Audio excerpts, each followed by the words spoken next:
Myanmar ও থাইল্যান্ডে সংঘটিত ভূমিকম্পের পর বাংলাদেশে বর্তমানে বহুল আলোচিত একটি বিষয় হচ্ছে আর্থকোয়াক বা ভূমিকম্প।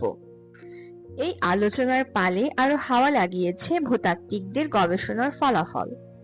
তাদের গবেষণা অনুযায়ী বাংলাদেশ বড় ধরনের ভূমিকম্প ঝুঁকিতে রয়েছে, আর এই ভূমিকম্পের তীব্রতা ও ফলাফল হতে পারে অকল্পনীয়। এই ভূমিকম্প কতটা ভয়াবহ হতে পারে তার ছোট একটি উদাহরণ নিয়েই আমাদের আজকের ভিডিও।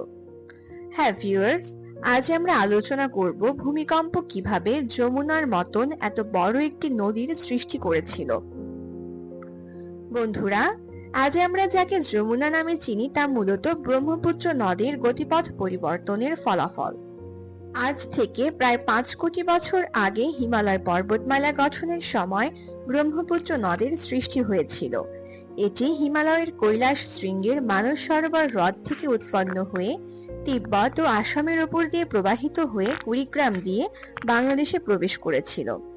প্রাচীনকালে বাংলাদেশে প্রবেশের পর ব্রহ্মপুত্র ময়মনসিংহ, টাঙ্গাইল, কিশোরগঞ্জ, নরসিংদীর ওপর দিয়ে প্রবাহিত হয়ে ব্রাহ্মণবাড়িয়ার কাছে মেঘনা নদীর সঙ্গে মিলিত হয়েছিল। উৎপত্তি লাভের পর থেকে এর গতিপথের তেমন কোনো বড় পরিবর্তন ছিল না, কিন্তু 1787 সালে সংঘটিত ভয়াবহ এক ভূমিকম্প সবকিছু বদলে দেয়। এই ভূমিকম্প এতটাই ক্ষমতা সম্পন্ন ছিল যে ব্রহ্মপুত্র নদের তলদেশ থেকে মাটি ওপরে উঠে আসে, যার ফলে পূর্বের গতিপথে আর পানি প্রবাহিত হতে পারে না। ফলে নদীর পানি পশ্চিম দিকে সরে গিয়ে নতুন এক পথ দিয়ে প্রবাহিত হতে শুরু করে এবং এই নতুন গতিপথের নামই হয় যমুনা নদী, যা বর্তমানে বাংলাদেশের প্রধান একটি নদী।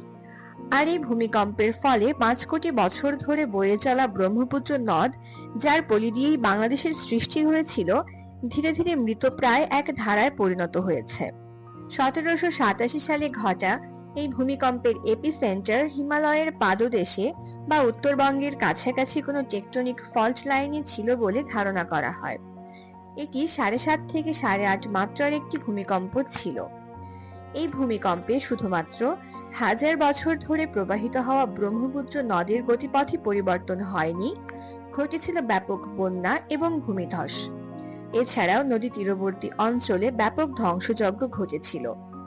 ভূমিকম্পের পর ব্রহ্মপুত্র নদের প্রবাহ পশ্চিম দিকে সরে গিয়ে তৈরি করেছিল প্রমত্তা যমুনা নদী। এই ভূমিকম্পের পর ব্রহ্মপুত্র নদের শাখা নদীগুলোরও পরিবর্তন ঘটেছিল। ভূমিকম্পের আগে ব্রহ্মপুত্র নদের প্রধান শাখা নদীগুলো ছিল সান্তাহার, খোয়াই, কালনী ও ধলেশ্বরী।